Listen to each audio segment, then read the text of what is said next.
gente vai tratar agora de um tema que é curioso, a partir de uma declaração do Mourinho, o Special One Mourinho, disse recentemente que, em relação ao Ancelotti, só um louco trocaria o Real Madrid pela seleção brasileira. Palavras do Mourinho, treinador histórico e de tantas conquistas. Diante desta afirmação, quero saber de vocês. Seria loucura Ancelotti trocar o Real Madrid pela atual seleção brasileira? Porque uma coisa é a seleção brasileira, toda a história, toda a glória da maior seleção de todos os tempos em títulos e para muitos também mesmo em beleza de jogo, né? O que muda para a história do futebol, o que representa o Brasil para a história do futebol, você colocar no currículo, treinei a seleção brasileira. É um negócio pesado. Para um técnico que, do ponto de vista de clubes, já tem uma carreira para lá de invejável, é campeão das 5 maiores ligas locais do futebol europeu. É uma loucura PVC Ancelotti trocar o Real Madrid pela seleção brasileira, como disse o Mourinho?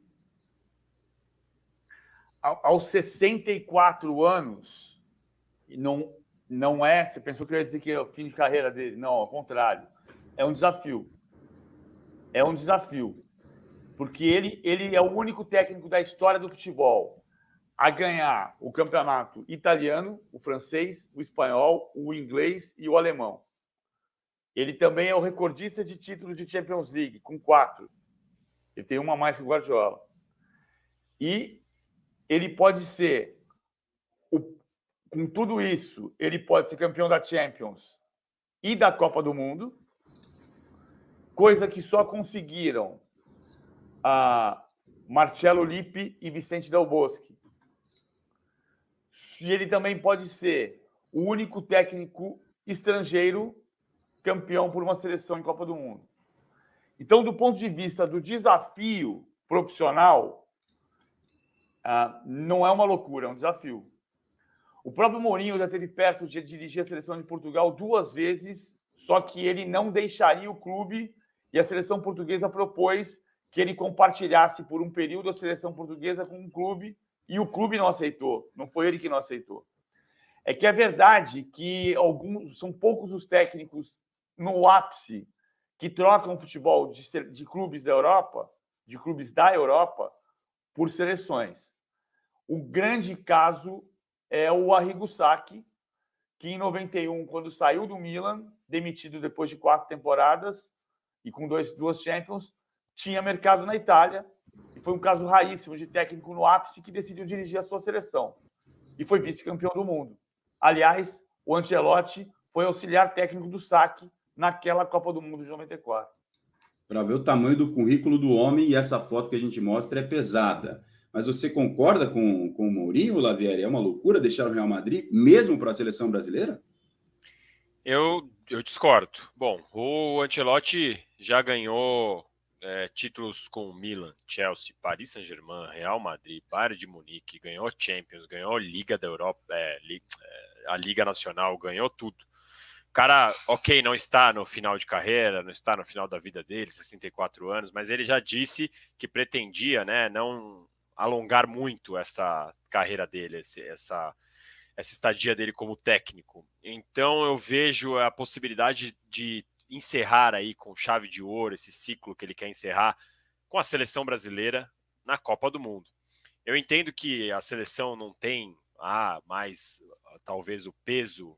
Na verdade, não. Na verdade, eu acho que a seleção brasileira ainda é a seleção mais pesada do mundo, ainda é a seleção que mais ganhou títulos, ainda é a seleção que tem a camisa amarelinha que é reconhecida em qualquer lugar do mundo e que você vai olhar, e a gente passa por esse momento de crise técnica e de resultado, recordes negativos e tudo mais, mas se você olhar para o elenco, por exemplo, só para a parte da frente, Vinícius, Rodrigo, Endrick, e aí se você quiser ir mais longe, Vitor Roque, Marcos Leonardo, tem até no Sub-17 o cara que é o Estevão Messinho, enfim, é uma geração que, claro, ainda precisa de trabalho, que ainda precisa ser moldada, mas que tem muito talento pro Ancelotti usar. O ataque que ele pode montar na seleção brasileira é o ataque que ele vai ter, que se ele continuasse no Real Madrid, né, com Endrick, Vinícius Júnior e Rodrigo. É claro, e eu entendo, quando você está num estágio de carreira como o Pep Guardiola, por exemplo, aí eu até entendo ele falar não para a seleção brasileira. Agora o Ancelotti já deixou claro que ele não pretendia ir muito mais longe, então para mim, na verdade, é fechar com chave de ouro com essa tentativa de ser campeão do mundo com a seleção brasileira numa Copa. Seria algo assim para coroar uma carreira que já é brilhante, já é incrível. E no aspecto de vida, né, a gente sabe que o Brasil e o Rio de Janeiro, em geral, tem muitos problemas, tem problemas de violência e tal, mas o Ancelotti, com a grana que ele já tem, com a grana que ele vai ganhar, ele consegue viver o melhor do Rio de Janeiro. A gente sabe que o Brasil tem muitos problemas, mas para quem tem bastante dinheiro, o Brasil é bem maravilhoso.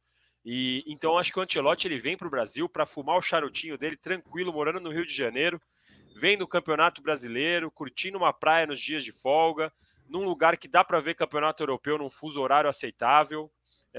Então eu acho que seria assim um jeito de encerrar a carreira maravilhoso. Sim, sinceramente, acho que o Mourinho está falando isso para ver se sobra para ele o convite, viu?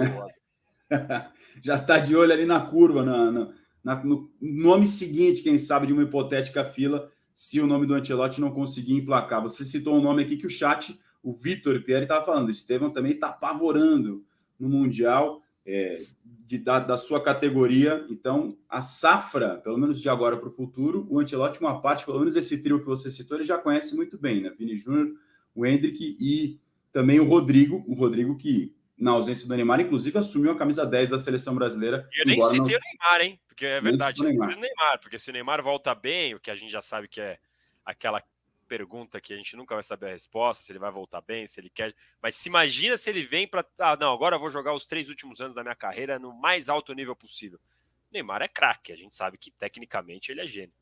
Se ainda quiser e tiver 100% focado, é dos melhores do mundo, sem dúvida. O problema é a competitividade da liga que ele está e, claro, principalmente a questão física, depois da mais grave lesão da carreira dele, mas talvez seja até um desafio a mais, né? Não, vou provar, depois da maior lesão da minha vida, que eu ainda posso, a ver como é que ele vai lidar com isso. Mas, PVC, esse Ancelotti que olha hoje para a seleção brasileira, vê lá, eliminatórias. Brasil está na meiuca para a parte de baixo da tabela. 3 derrotas seguidas. Primeira vez que perdeu jogando em casa na história das eliminatórias. Ele pode ver o copo meio cheio e falar assim, bom, vou chegar e vou fazer esse time voltar a ganhar e nunca mais vão esquecer de mim. Ou pode ver o copo meio vazio. Bom, por que eu vou entrar nessa barca estando no Real Madrid, sendo o técnico que eu sou? Como será que ele está vendo esse copo, PV? Ele está vendo que o Real Madrid tem uma tradição de não ter um técnico por 4, 5 temporadas consecutivas. Vamos lá, teve Vicente Del Bosque, que assumiu no meio da temporada 99-2000, ficou 2000, 2001, 2002, 2003. 4 temporadas, 3 temporadas e meia. Depois ele teve 2004 Queiroz, foi eliminado pelo Mônaco, e depois 6 temporadas seguidas com 6 técnicos diferentes. Aí teve o Mourinho por 3 temporadas, o Ancelotti por 2. E aí veio o Zidane e teve 3 temporadas, saiu e voltou. Então você não tem um técnico de 4 temporadas, ele vai para a terceira. Ele vai para a quarta, na verdade, né? Ele foi 22 campeão da Champions, 23 campeão espanhol, campeão da Copa do Rei, perdão. Campeão da Copa do Rei, 24, é a terceira. É uma façanha assumir a 4ª temporada e assumir 4, 5 temporadas no Real Madrid. O outro ponto é que assim, o Real Madrid sinaliza com uma renovação neste momento, mas ninguém sabe se vai ter uma renovação, porque você não sabe se o Real Madrid vai ser campeão da Champions, campeão espanhol, campeão da Copa do Rei. E já foi um feito de ter a renovação com o Ancelotti tendo vencido só a Copa do Rei. Que a última vez que aconteceu foi em 2013, o Mourinho, quando não ganhou o campeonato nem Champions, e foi embora. Então, eu acho que tem um risco para ele de a permanência no Real Madrid. O Paulo Mourinho sabe que loucura é tentar emplacar a 4ª temporada seguida no Real Madrid, porque na 4ª ele foi embora. Experiência que ele também conhece. Legal esse ponto de vista do PVC, não tinha pensado por esse lado também, né? De você saber que ali na frente vai ser difícil se manter, no que para muitos é o maior clube da história do universo, o Real Madrid, pelo menos do ponto de vista de títulos, é o mais vencedor. Então você faria essa loucura, entre aspas, né, Lavieri? É isso?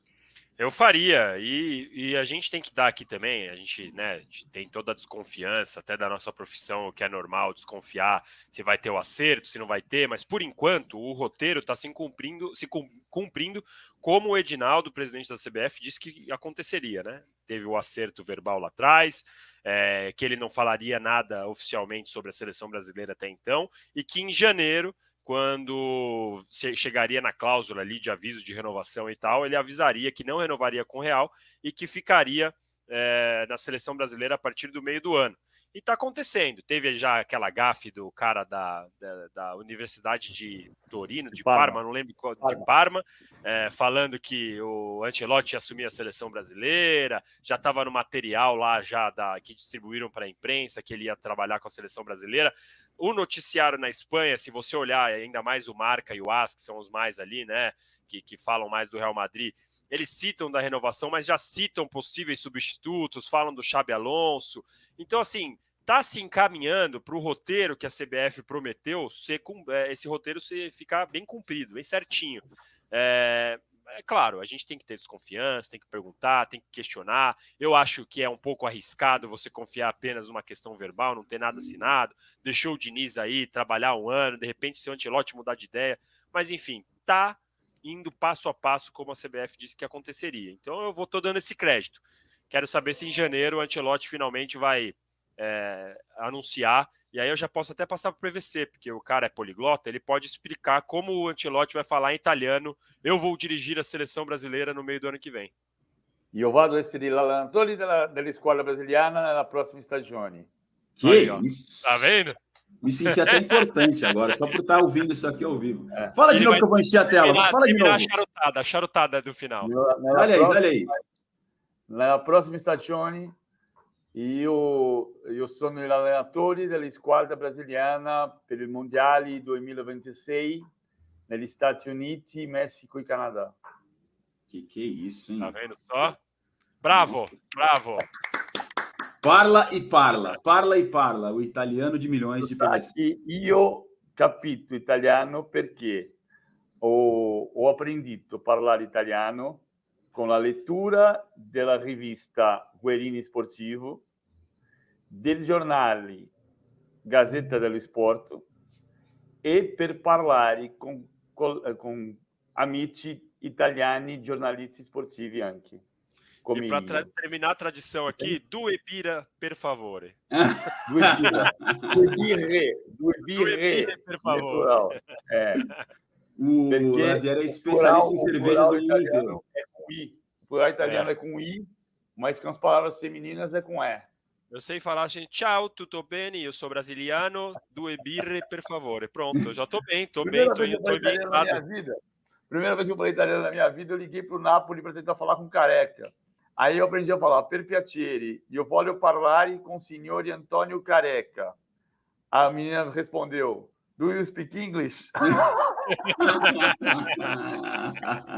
já tava no meio. Agora na conquista do Napoli, eu estava de férias na Itália, aproveitei para ficar em Nápoles para ver a festa e aproveitei e tentei falar em italiano com uma hora com a pessoa, e a pessoa falou assim: você está falando espanhol comigo? Eu tô tentando aqui, pô, vambora.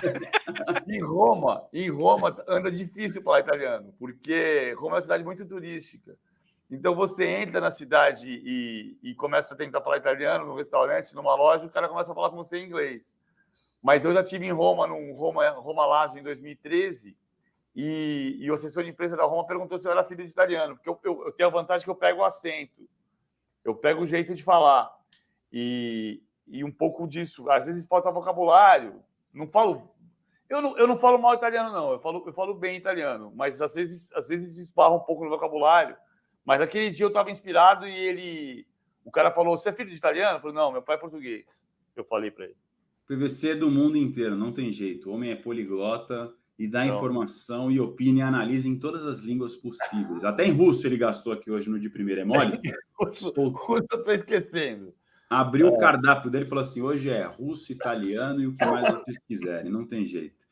Com esse aprendizado ao vivo, parlando italiano, Lavieri, Lavieri, né? O sobrenome não nos deixa mentir. Eu te agradeço pela participação.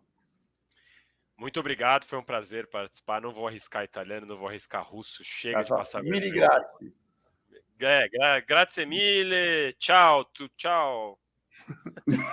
Arrivederci. Arrivederci. Se o Brad Pitt sabe falar também. Arrivederci. Alá, Brad Pitt. Grande Danilo Lavieri, craque, nosso colunista do Wall Sport, também gastando seu italiano. Você vê que ele sabe pedir cerveja em russo, italiano, onde precisar, ele sabe pedir cerveja, o homem se vira. Isso é o principal. Em alemão, eu só sei falar 11 palavras. Ein Bier, zwei Bier, drei Bier, Bier, sechs Bier, sieben Bier, acht Bier, neun Bier, 20 Bier. Quantas precisarem línguas forem necessárias para pedir cerveja, o PVC e o Lavieri vão te dar a dica. É só mandar uma DM para eles.